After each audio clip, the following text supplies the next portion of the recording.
Friends, ನಮಸ್ತೆ. Harvey creators ಚಾನಲ್ಗೆ ಸ್ವಾಗತ. ನಾನಿವತ್ತು ನಿಮಗೆ ಸಿಂಪಲ್ ಆಗಿರೋ ಒಂದು ಒಳ್ಳೆ ಮೆಥಡ್ನ ಹೇಳ್ತಾ ಇದ್ದೀನಿ. ನಿಮ್ಮ ಮನೇಲಿ ಯಾವಾಗಲೂ ಮನೆ ಒರೆಸ್ತೀರಾ ಅಲ್ವಾ? ಸೊ ಹೊಸ ಟೈಮಲ್ಲಿ ಈ ಒಂದು ಮೆಥಡ್ನ ನೀವು ಮಾಡಿದ್ದೇ ಆದರೆ ನಿಮ್ಮ ಮನೇಲಿರೋವಂಥ ನೆಗೆಟಿವ್ ಎನರ್ಜಿ ಇರ್ಬೋದು, ಹಾಗೆ ಯಾವಾಗಲೂ ಮನೇಲಿ ಜಗಳ ಆಗೋದು, ಮನೇಲಿ ನೆಮ್ಮದಿ ಇಲ್ಲ, ಈ ಥರದ್ದೇ ಒಂದು ತೊಂದರೆಗಳಿದ್ದರೆ ನೋಡಿ, ಈ ಒಂದು ಮೆಥಡ್ನ ನೀವು ಮಾಡಿದ್ದೇ ಆದಲ್ಲಿ ನಿಮ್ಮ ಮನೆಯಲ್ಲೂ ಕೂಡ ಒಂದು ಒಳ್ಳೆಯದಾಗತ್ತೆ. ಸೊ ನೋಡಿ, ನಾನು ಏನು ತೋರಿಸ್ತಾ ಇದ್ದೀನಿ ಅಂದರೆ, ಮನೆ ಒರೆಸೋವಾಗ ನಾವು ಫಸ್ಟ್ಗೆ ಒಂದು 3 ಸಾರಿ ಅರಿಶಿಣನ ಹಾಕ್ಕೋಬೇಕು. ಹಾಗೆ ಸ್ವಲ್ಪ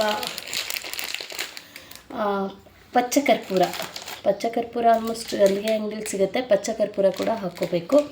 ಪಚ್ಚಕರ್ಪೂರ ಇದನ್ನು ಪುಡಿ ಮಾಡಿ ಹಾಕ್ಕೋಬೇಕು ಈ ರೀತಿಯಾಗಿ.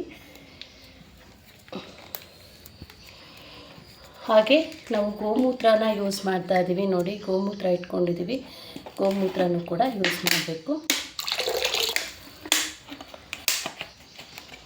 ಹಾಗೆ ಸ್ವಲ್ಪ ಸಾಲ್ಟ್ ಕೂಡ ಯೂಸ್ ಮಾಡಬೇಕಾಗುತ್ತೆ. ನೀವು ನೋಡಿ, ಸ್ವಲ್ಪ ಸಾಕು, ಸ್ವಲ್ಪ ಸಾಲ್ಟನ್ನ ನೀರೊಳಗೆ ಹಾಕಿದ್ರೆ ಆಯಿತು. ಹಾಗೆ ಇದರ ಜೊತೆಯಲ್ಲಿ ಒಂದು 4-5 ತುಳಸಿ ದಳನೂ ಕೂಡ ಹಾಕ್ತಾಯಿದ್ದೀನಿ.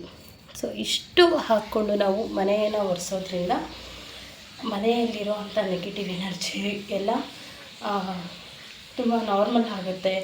ಮತ್ತು ಯಾವುದೇ ಜಗಳಗಳಾಗಲಿ ಎಲ್ಲ ಕಮ್ಮಿ ಆಗುತ್ತೆ. ಸೊ ಈ ಒಂದು ಮೆಥಡ್ನ ಮಾಡಿ ನೋಡಿ, ಆಮೇಲೆ ನನಗೆ ಒಂದು ಸರಿ ಕಾಮೆಂಟ್ ಮಾಡಿ. ಬಾಯ್.